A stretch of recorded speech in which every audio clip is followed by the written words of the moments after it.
with a coin toss. Let's check that out, shall we?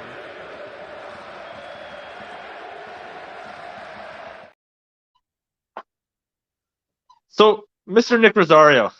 Yes, sir.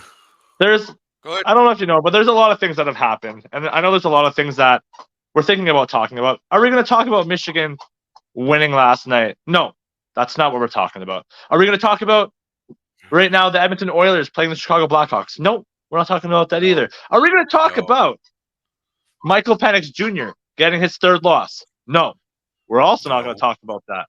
We are talking about the Atlanta Falcons getting a new head coach. Let's go. Yes, that is true, ladies and gentlemen. Thank you for that wonderful intro into this segment, Kyle. Black Monday. Coaches. I thought we was going to talk about saving 5 to 10% on our car insurance by switching to Geico. Well, it was either ready that for it. or the new 2-for-3 menu at McDonald's, but whatever. We can talk about that later. That's also a good topic. Yeah, right. Black Monday. Coaches that were fired. And, of course, as you know, we do have a Falcon fan who is a regular here, and Kyle Yacey is also a Falcon fan. So Arthur Smith was the first one to fall. He fell Sunday night, didn't he? Like, he literally got the chop after the game. Yeah, he got the chop immediately.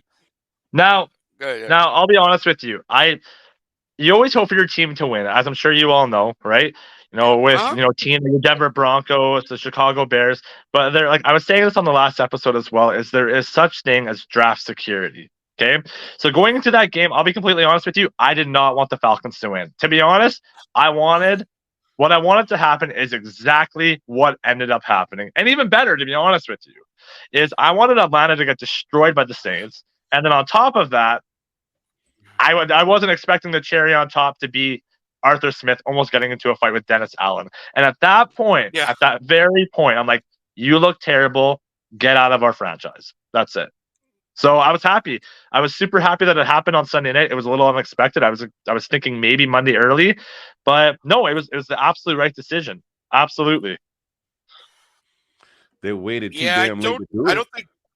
Right. I mean, I think a lot of people knew it was coming. Obviously, especially you guys, because you follow the team. But I made a joke because I thought it was kind of funny. Like the whole thing that happened on Sunday with the scoring the touchdown late for Jamal Williams and all that whole thing. And it was like, well, would it really have made a difference? Like, so you lost by 31 instead of 24. Your job was gone anyways. Like, what are you getting upset for, Arthur Smith? Just leave it alone and take your L and just know that you can go look for another job now. We'll see. But Handy, how about you? What do you got to say? We know, believe me, Kyle probably talk all night. Could talk all night about this. Pumped. Yeah, he's pumped. What about you, Handy? How are you feeling about Arthur Smith getting the old axe? Sorry, I've been watching that Cat Williams video for a whole week now. Oh no. No. Then I came out my mouth with Cat. They should have fired that dude about a season and a half ago.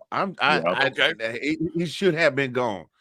Like it doesn't take 3 seasons to figure out that he's not the person for the job.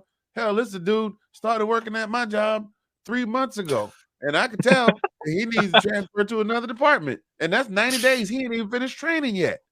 Okay. Is it about the money? Because they gave him a big old fat contract, and he's probably gonna make all his money. Listen, last time I checked, the biggest retailer in the United States is the one with the big blue box. I ain't gonna say that name, but it sounds like False Smart. So if you buy something that's not perishable and it don't work or you don't like it, you can take it back and you can say, hey, I bought this. It was the wrong thing. It was the wrong size. I bought it and I didn't like it. And you bring it back, you sit it down, and they will gladly give you your money back. I think these NFL franchises need to start instituting a money back guarantee on their purchase. That man should get back every nickel he stole. That man knew good hell well. That's like me going and applying for a job working at NASA. That man knew good hell well he couldn't coach no damn football. He didn't look like he ever watched football a day in his life. On top of that, though, Handy, is like what we're paying him now. That's the outrageous part. I think he's getting like something like $17,000 a day. What? Really? Wow. Yeah, he's getting. You have to go look it up. There is like some kind of stat right now that what we're paying him for the next 3 years is absolutely outrageous. Hey, Jimmy Johnson, Jerry Jones. I'm sorry, Jerry Jones. If you ever decide that you need another quarterback, you want to try something different. I know you like to spend money on stuff that don't make no sense. Call me. So Arthur Blank ain't gonna hire me. I'm just saying that man should be gone a long time ago. Didn't that whole thing with him getting mad at Dennis Allen over that play? That's like y'all remember the Kevin Hart special where he talked about how his dad got beat up and then want to talk trash after. That was exactly what that was. We talking, we good, not dad. Say that. The winner's supposed to say that. The winner's supposed to say that. He gonna get mad. Man, sit down. You got embarrassed. Embarrassed Falcons Nation.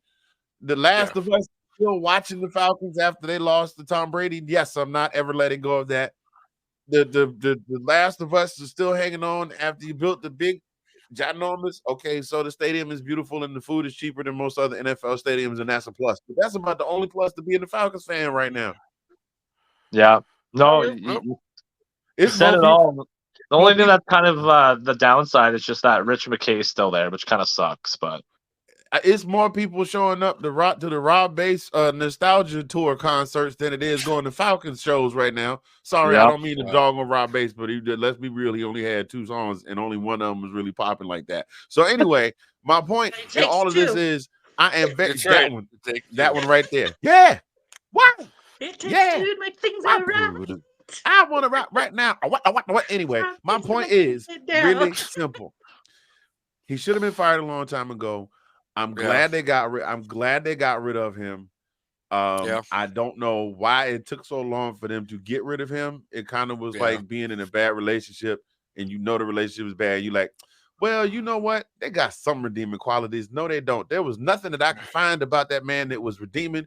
I don't mean to pick on people for certain things that they can't help, but at least if they're paying him if somebody was paying me $17,000 a day, you know how crispy my lineup would be.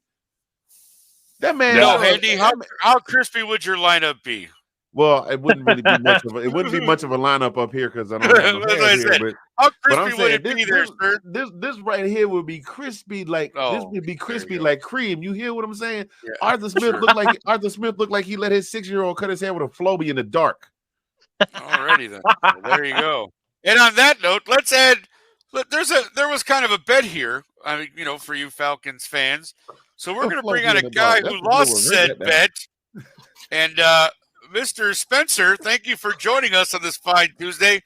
Would you care to explain what the bet was and what it is you're paying for by losing this bet, sir? Why don't you give us the update on that? Then? Yes, the bet was that I bet that the Atlanta Falcons would make the playoffs. And if I were to lose, I needed to have a sub, something to drink, and to explain that Mr. Anthony Handy is one of the most knowledgeable football guys, analyst. I mean, this guy knows his stuff. For 2 years, I'm being very honest. For 2 years, this man told me Stetson Bennett, Ladd McConkey, Brock Bowers, led by Kirby Smart. He told me these guys were going to dominate. And I said, no, it's not going to happen. 2 years in a row, this man told me time and time again that it was going to happen. And it happened. And 2 years, this guy told me the Falcons are going to choke later in the season. And each time it happened. So, sir. Wait a minute. You know what?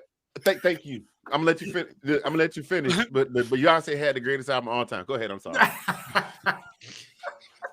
But just wanted to add, Anthony, with all this like predictions and stuff. I guess this is both. We don't know anything yet.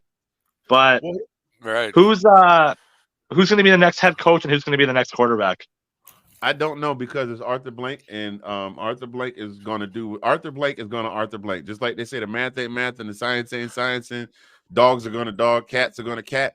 Arthur Blank is going to Arthur Blank. Arthur Blank is probably going to hire somebody from the paint department in one of his Atlanta Home Depot stores. Because that's where it looked like he got.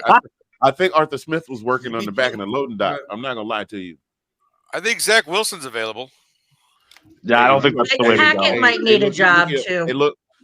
Nathaniel might need another job. Nathaniel might need a job. The only one that's keeping Nathaniel's job is Mr. Aaron Rodgers, so maybe not. Aaron Rodgers. Well, as much as I love Eric sleeping with Bieniemy. That's right. Well, again, that's another discussion entirely on why that guy doesn't have a head coaching job yet, right? So, well, you never know. Maybe this will be his year. Somebody will give Eric a chance. Here we go. Let's keep a close eye on that.